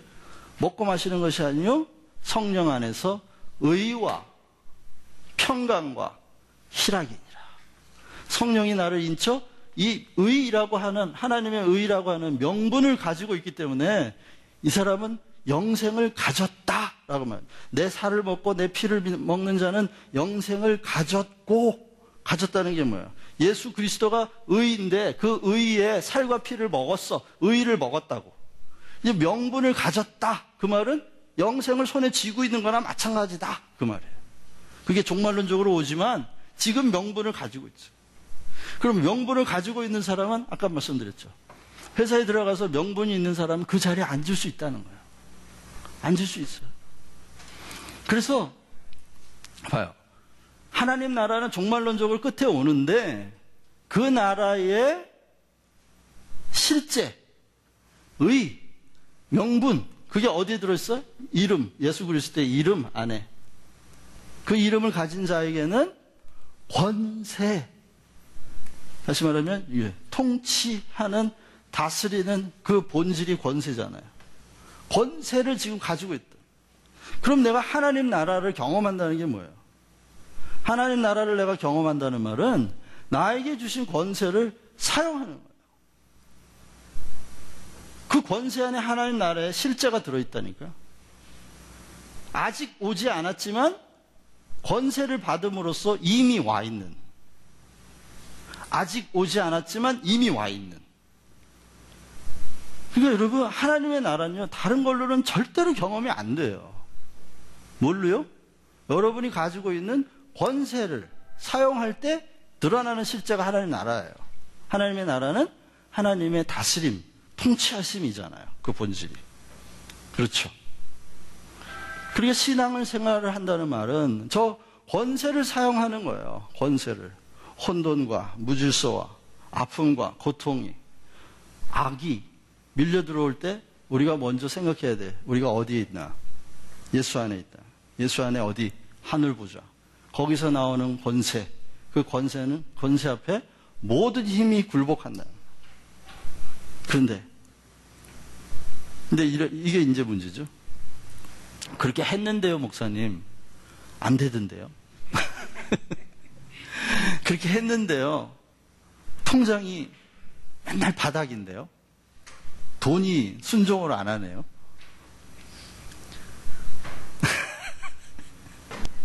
자, 이 사람의 관심이 지금 어디가 있어요? 땅에 가 있어, 땅. 땅에.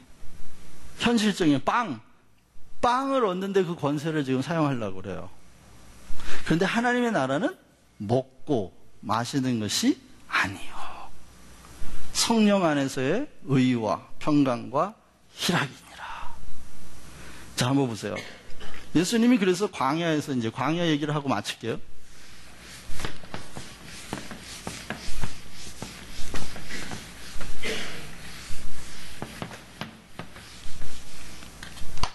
첫 번째 시험이 뭐였어요? 돌로 빵을 만들어 봐라. 근데 지금 예수님이 누구예요? 마지막 아담으로 오신, 지금 만물을 다스리는 통치자예요. 그리고 온 인류를 구원하러 오신 구세주야. 자, 그런데 보면 예수님을 구세주의 자리에 한번 놓고 보세요. 구세주. 그리고 구세주는 창조주예요. 창조주이기 때문에 구세주가 되는 거예요. 그러면 창조주와 돌의 관계를 한번 생각해 보세요. 돌이 누구한테 복종해야 돼? 하나님께 복종해야지, 돌이. 그렇죠? 지금 예수님은, 사단은 지금 돌로 빵을 만들어 봐라. 이 빵은 지금 굶주림이라고 하는, 굶주림. 이게 위기잖아요, 위기. 삶의 위기예요. 굶었어, 지금. 배가 고파. 죽을 것 같아. 생존의 위기잖아요. 생존의 위기에서 위험 요소를 제거하라는, 빵을 만들므로써 위험 요소를 제거하는 방식으로 너를 살려라. 그게 사는 거야. 그랬더니 예수님이 뭐래요? 사람이 빵으로만 사는 것이 아니요, 하나님의 모든 말씀으로 사느니라. 말씀, 이게 보이지 않는 거, 이거 보이는 거. 아까 우리 처음에 읽었죠? 보이는 것은 보이는 것으로 말미암아 된 것이 아니야. 보이는 건 잠깐이야. 보이지 않는 것이 더 영원해. 사람은 이라고 지금 말씀하면서, 사람은 빵으로만 사는 게 아니야. 그러면요, 어떤 사람이에요? 사람은 빵으로만 사는 게 아니야 그러셨으니까 빵도 필요하다는 얘기죠. 빵도 있어야 된다는 얘기죠. 그리고 요 말씀을 그렇게만 해석하고, 역시 빵은 있어야 돼 이러고 끝나는 사람들이 있어요. 왜 빵으로만 사는 게 아니라 그랬으니까 빵도 있어야 되니. 그래서 어떻게 해요? 계속 이 사람은 하나님의 말씀을 이용해서 사단의 방식으로 삶을 살아요. 그게 그 다음 유혹인데. 그 다음 유혹인데. 하나님의 말씀을 이용해서 계속 사단이 주는 방식으로 삶을 산다고요. 그러나 예수님은 지금 그게 아니라는 거예요. 내가 지금 세상에 온 게 돌을 창조주에게 복종시키러 왔어, 이 바보야. 돌로 빵을 만들어서 내 삶의 위기를 벗어나려고 온 게 아니라, 네가 말하는 그 돌을 하나님한테, 다시 말하면 만물을 하나님한테 복종시키려고 온 사람이야. 왜? 그분이 말씀으로 천지를 창조하셨거든. 하나님이 말씀으로 천지를 창조하셨거든. 그래서 나는 지금 모든 만물의 순종과 복종의 질서를 회복하러 왔다는 거예요. 그게 예수님이 부딪힌 현실이라. 보이지 않는 것이 보이는 것보다 더 절박한 현실이었다는 거예요. 왜? 예수님이 집중하고 있는 게 지금 뭐예요? 하나님의 나라. 하나님의 나라. 하나님의 나라가 오는 걸 학수고대하고 기다리고 계세요. 그분이 오신 게 하나님의 나라를 가지고 오셨고, 그 나라가 이 땅에 종말론적으로 임하기를 원하시는 마음으로 가득 차 있다. 만물이 하나님께 복종한, 다시 말하면 거꾸로 얘기하면 하나님의 통치가 만물을 다시 다스리는 세상. 여러분, 하나님의 나라가 우리의 현실입니다. 믿으세요? 안 믿으시나 봐. 눈이 떠지시면 믿어질 거예요. 빵보다 더 절박한 현실이 하나님의 나라, 말씀, 생명. 내가 살아있으니까 배고픔을 누리는 거지. 죽어있으면 굶주린 것도 없잖아요. 그렇죠? 그래서 더 근본적인 거, 보이지 않는 것이 더 실체이고, 보이지 않는 생명이 더 실체라고 하는 것에 대한 절박함이 위기가 없으면 나올까요? 안 나올까요? 안 나오죠. 삶의 위기가 없는 사람, 배부르고 안전하고 절대로 안 나와요. 그러니까 사람들은 어떻게 해요? 이 위기에서 벗어나기 위하여 돈을 추구하는 거예요. 왜? 돈은 다 주거든요. 굶주림 없어요. 돈 안전해요. 안전을 줘요. 만족을 줘요. 돈 소속감을 줘요. 돈만 있으면 막 우리 와서 회장 되게 해달. 회장 우리 좀 회장 좀 해주세요. 소속감을 저절로 줘요. 그러니까 삶의 위기에서 벗어나는 가장 쉬운 방법이 돈이야. 여기에서 이 위기에서 돈을 택하는 게 결국 사단의 방식이에요. 야, 돈만 있으면 안전해. 돈만 있으면 위기에서 벗어날 수 있어. 그러니 예수님이 돈과 하나님의 자리를 높여놓으셨죠? 여러분, 난 돈 싫어해요. 교만한 말이죠? 여러분, 돈이 가져다주는 그 만족, 돈이 경험시키는 안전감의 안전, 시큐리티, 세구란사. 돈이 가져다주는, 저는요, 식당에 가서 맛있는 거 먹을 때마다 그런 생각을 해요. 정말 맛있다. 매일 먹었으면 좋겠다, 이런 거. 매일 먹으려면 돈이 있어야 돼, 돈이. 그러니까 사람들이 돈을 벌려 하는구나. 그 맛이, 요만한 조각, 몇 조각 나오는데, 그게 뭐 100캐알 막 이런 거 한 번씩 먹으면요. 진짜 맛있네. 이런 거 맨날 먹는 사람 좋겠다. 왜 사람들이 돈을 벌려고 그러는지 알겠네. 그 만족, 그 물질이 가져다 주는 만족은요, 하나님에 앞서요. 제가 볼 때는. 현재에서는.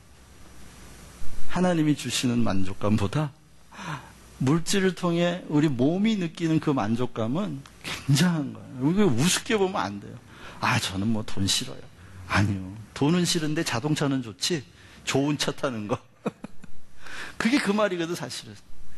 그 좋은 차 앉아서 탁 몰고 가는 그 기분이요. 그냥 날아갈 것 같아. 그냥 이 차가 그냥 하늘로 막 나는 것 같아. 물질이 가져다 주는 그 만족감, 물질이 가져다 주는 그 안전감이라는 건 엄청난 거예요. 그렇기 때문에 주님이 돈과 하나님을 겸하여 섬길 수 없다. 저는요, 가끔 그런 걸 느끼는데, 미국의 고급 백화점 안에 쫙 들어가는 순간에 그 바짝바짝한 그 명품들이 쫙 걸려있는 그런 데를 들어갈 때마다, 이 물질의 총화, 모든 물질의 최고급품들이 모여있는 그것을 이렇게 쫙 걸어 들어가는 그 기분이라는 게요. 거기다 또 주머니 한 1,000불 딱 넣고 뭐 하나 딱 살 생각을 하고 들어가 보세요. 구름 위를 걷는 것 같아요. 여러분, 돈이 가져다 주는 그 영화로움, 영광과 기분이라는 건요, 이게 쉽게 거절할 수 있는 게 아니에요. 왜 주님이 부자가 천국 들어가기가 힘들다고 그러냐면 그 부자들이 그런 만족, 그런 안전, 그런 소속감을 경험한 사람은 이게 포기하기가 쉬운 일이 아니에요, 여러분. 쉬운 일이 아니에요. 그걸 가지고 있는데도 나의 현실은 말씀이야 이렇게 말할 수 있는 믿음이 있다면 정말 그 대단한 믿음이에요, 그게. 그러니 우리의 삶의 자리가 위기라고 하는 게 이게 얼마나 감사한지 몰라요. 어떤 분은 어저께 이야기하는데 이런 얘기를 하더라고요. 목사님, 저는 기도를 깊이 하고 싶은데 기도를 깊이 안 돼요.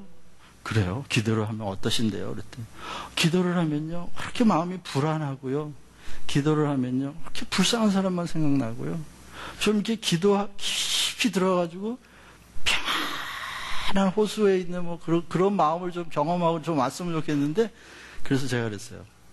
기도를 제대로 하고 계시네요. 그게 깊은 기도를 하시는 거예요. 기도에는 두 가지가 있는데 하나는 메디테이션 방식의 기도가 있어요. 그거는 마음을 비우는 기도예요. 마음을 비우고 나면 7 귀신이 들어와요. 그게 이방인들이 하는 기도예요. 기독교적인 기도는 마음을 비우는 게 아니라 마음을 채워요. 무엇으로? 내 속에서 솟아나는 생명수에 집중하면서 그 생명수가 우리의 영혼을 채우는 거예요. 말씀으로 채우고요. 그런데 그게 채워지고 나면 어떻게 되냐? 우리의 삶의 자리가 위기라는 걸 보여요. 왜요? 빛이 나면 어두움이 물러가면서 그 어둠의 실체가 드러나잖아요. 다시 말해 깊이 기도 속에 들어가면 그 빛이, 내 영을 따라 빛이 따라오면서 우리 자아의 가장 깊은 곳에 탐욕과 분노가 도사리고 있다는 걸 보여요. 바로 그것이 우리의 삶을 불안하게 만드는 요소라는 거예요. 그 삶의 자리가 위기라는 걸 보고 나면요, 기도하면요 마음이 아프죠. 불쌍한 생각 나죠. 중보기도 안 할 수 없죠.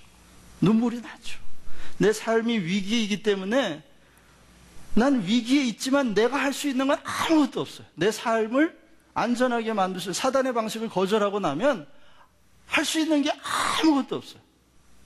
아무것도 할 게 없다는 걸 발견하면서 그때에 뭘 구해요? 하나님의 은혜를 구하는 거예요. 하나님, 불쌍히 여겨주십시오. 이 영적인 세계의 위기이기도 하고 현실적인 세계의 위기이기도 하고 정신적인 세계의 위기이면서 모든 면이 다 위기야. 삶에, 내 자리가. 그걸 보고 나오는 사람이 깊이 기도하는 거예요. 이방인의 기도는 하고 나면 너무 평안해. 아무 걱정, 근심이 없어. 그것이 기도를 잘하는 거라고 생각하는 건 속는 거죠. 그러니까 여러분 삶에 위기가 있고 힘겨움이 있다는 걸 감사하세요. 거기서 하나님의 은혜를 하나님의 은혜가 없으면 못 삽니다 하는 고백이 저절로 나온다면 진짜 감사해야 돼. 그게 성령 충만한 거니까.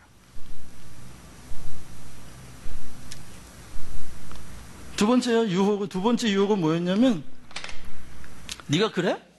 말씀으로 그렇게 살아? 그러면 한번 높은 데서 뛰어내려봐. 내가 시편을 읽어보니까 92편에 그 발이 돌에 부딪지 않는다더라? 한번 뛰어내려봐. 네 발이 돌에 부딪지 않는지 한번 보자. 이게 무슨 말이에요? 하나님의 말씀대로 산다 그랬더니 말씀 가지고 지금 시험하는 거예요. 여기 시편 90편의 말씀을 가지고 발이 돌에 부딪지 않는다, 요거를 증명해 보라는 건데 어디에서요? 사실의 수준에서 증명해 보라는 거예요. 사실로 증명해 봐. 시간과 공간 안에서 사실로 증명해 봐. 그랬더니 예수님이 뭐라 그래요? 너의 하나님 여호와를 시험하지 마라. 시험하지 마라.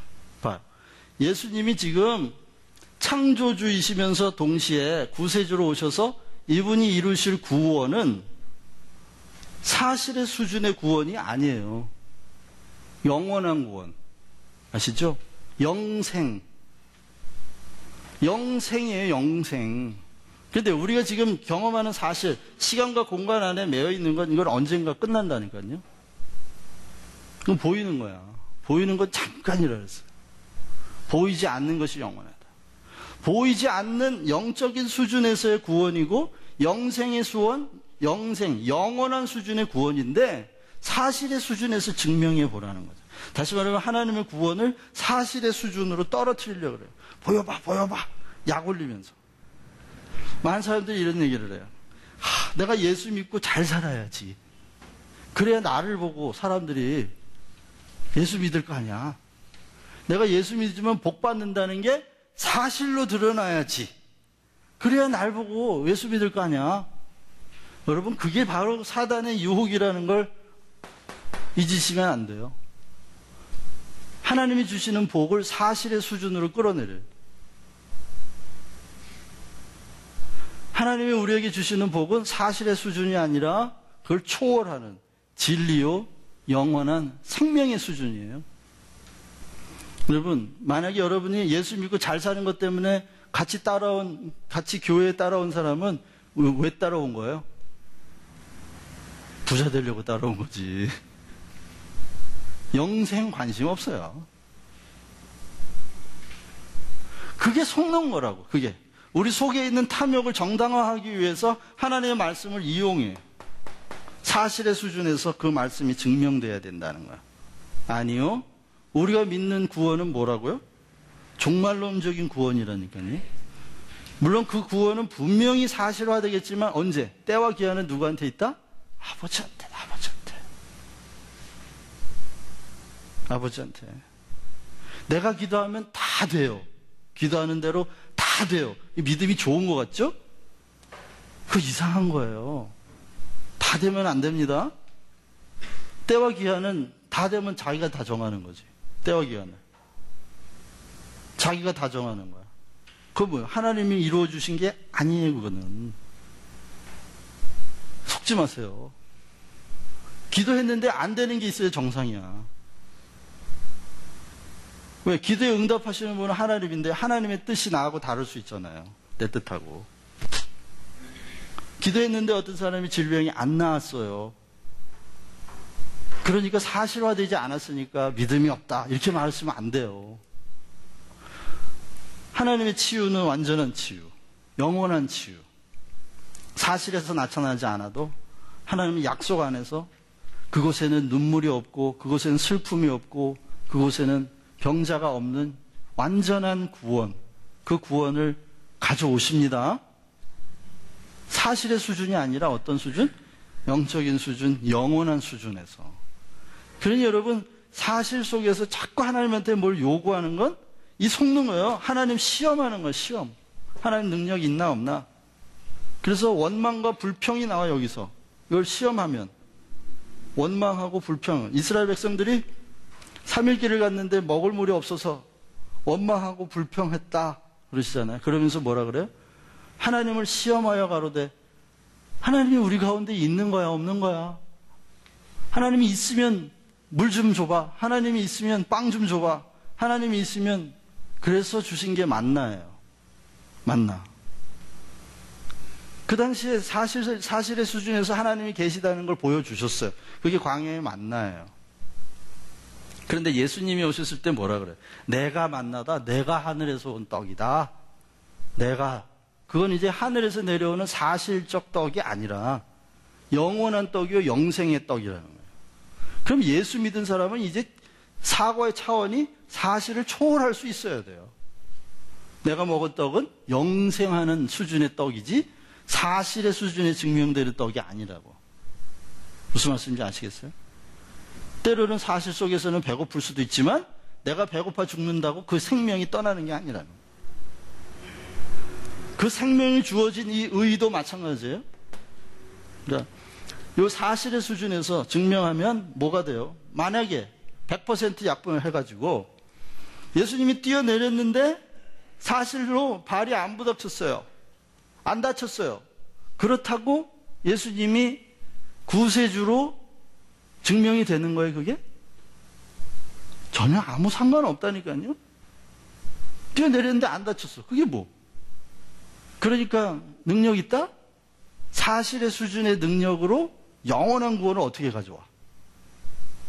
설사 그렇게 되더라도 예수님이 영원한 구세주로 네가 하나님의 아들이여든 그랬잖아요. 아들이여든 사실 속에서 증명해봐라. 네가 하나님을 믿는 성도야? 네가 믿는 네가 예수의 제자야? 그래? 그걸 한번 보여봐. 그런 유혹이 우리 안에 얼마나 있는지 몰라요. 그러나 여러분, 예수님이 창조주이시고 하나님의 아들이 된 우리가 가진 권세는 창조주의 권세예요. 사실의 수준을 초월하는 영원한 수준의 권세라고요. 이 권세를 가지고 호두깎이 인형이라는 그 뮤지컬에 보면은 거지하고 왕자가 옷을 바꿔 입잖아요. 근데 거지가 왕자 옷을 입고 왕궁에 있는데 뭐 옷만 입었지 사는 사고방식은 다 거지죠. 옷만 왕자에 입었죠. 근데 호두화가 있어요. 이게 앞에 호두가 있어요. 호두가 있는데 까먹으려고 그러니까 이빨이 아파요. 그래서 이렇게 찾은 게 보니까 뭘 찾았냐면 옥쇠를 찾았어요. 옥쇠. 옥쇠가 뭔지 알죠? 이게 왕의 직인이에요. 이걸 찍으면 그냥 이 온 나라에서 다 통용되는 문서를 만들 수 있는 옥쇠. 근데 이 옥쇠 가지고 뭐예요? 이거 가지고 호두 까는 데 쓰고 있어요. 그러니까 그게 왕의 권세를 상징하는 건데 이 권세를 상징하는 나라의 권세를 상징하는 이걸 가지고 고작 자기 입에 주전부리하는 그 호도나 까고 앉아있다고. 그게 뭔지 모르니까. 뭐에다 쓰는지 모르니까. 여러분, 주님이 주신 그 권세를 가지고 그냥 사실의 수준에서 입에 주전부리나 하고 배나 채우는 그런 거 구하는 데 쓰시지 말고요. 이 권세가 어떤 거라고요? 교회로 하여금 정사와 권세가 하나님이 통치하신다는 것을 알게 함이라. 그래서 우리에게 이 복음을 깨닫게 하셨다는 거예요. 그게 에베소서 말씀이에요. 교회로 하여금, 성도로 하여금 그 권세를 통하여 이 온 세상을 다스리는 정사와 권세들이 다 하나님 앞에 복종해야 한다고 하는 걸 설명하기 위해서 그 권세를 주셨다는 거예요. 입에 들어가는 호도 까먹으라고 주신 게 아니라. 그러니 하나님을 시험하시는 분 되시지 않기를 바랍니다. 그러니 기복신앙을 얘기하는 사람들 다 성도들을 하나님을 시험하는 자리로 내모는 거예요. 이 땅에서 잘 먹고 잘 살아야 예수 믿는 우리가 영광을 받아야 그렇게 해서 우리가 빛이 돼야 세상 사람들이 하나님께 영광 돌린다? 아니요. 다 시험에 들게 만들어요. 그리고 세계 앞에 나한테 절하면 세상을 다 주겠다 그랬을 때 예수님이 웃어요. 세상의 주인이 누군데? 하나님인데. 현상적으로는 지금 사망의 권세가 그거를 주고 있어요. 왜요? 인간이 그 명분을 넘겨줘 버렸어요.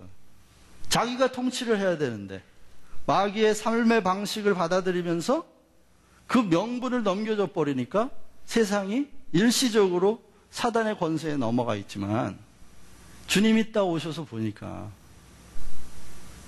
아니에요. 그게 세상은 본래 누구에 속해 있는 거예요? 하나님께 속해 있는 거예요. 아담이 그 명분을 잃어버렸지만 이제 예수님이 그 명분을 되살리려고 오셨거든요. 주 여호와 한 분만을 경배하라 하고 말씀하시면서 물리쳐요. 그 물리치고 나서 예수님이 어떻게 해요? 성령으로 충만하여 예루살렘을 돌아가셨다고 기록되어 있어요. 여러분, 성령 충만, 성령의 권능을 입는 것은 무슨 그 권능을 입어가지고 막 죽은 사람이 살아나고 질병이 고쳐지고 통장에 막 잔고가 늘어나고 그런 게 아니에요. 우리의 삶의 자리가 광야요 위기라고 하는 것을 철저하게 깨닫고 그 가운데서 우리의 빵보다 더 절박한 현실이 말씀이요. 하나님의 말씀은 우리의 시험의 대상이 아니에요. 세상은 하나님께 속해 있다고 하는 그 믿음으로 영적인 싸움을 싸우고 이기는 사람들이 성령의 권능으로 충만한 사람들입니다. 기도하겠습니다.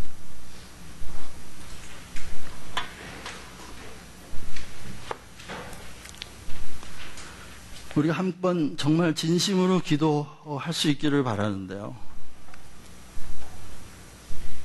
내가 사다리 주는 삶의 방식에 깊이 젖어 있다면 하나님의 은혜를 구하시기를 바랍니다. 내일의 위험한 요소, 나를 불행하게 할지도 모르는 그런 일들을 제거하는 데에 평생을 쏟아붙여서 살아왔다면 우리의 삶이 바로 사탄적이요, 마귀적이요, 세상적이요, 정욕적이라는 겁니다. 그러나 우리의 삶의 자리를 위기로 정하신 하나님의 뜻은 그 자리에서 그런 위험과 혼돈과 무질서가 있음에도 불구하고 그 자리에서 하나님의 은혜, 은폐된 생명, 그 생명나무를 향하여 손을 뻗음으로써 창조주 하나님이 섭리하시고 지키시는 하나님의 나라의 실제가 우리 삶에서 경험되기를 원하시는 것이 하나님의 뜻입니다. 이 시간에 같이 한번 기도하실 때 하나님, 눈을 떠서 우리의 삶의 자리가 위기인 것을 직면하고 받아들이고 주님 그 위기 속에서 항상 생명을 바라보는 믿음의 자리로 나가게 해주세요. 우리 같이 한번 한 목소리로 기도하겠습니다.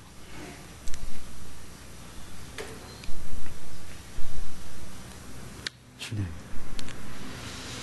아버지,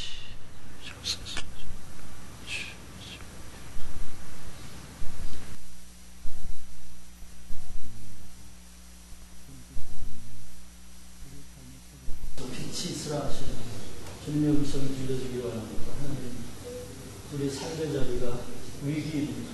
창세 때부터 지금까지 조금도 변화되지 않는 그 위기 가운데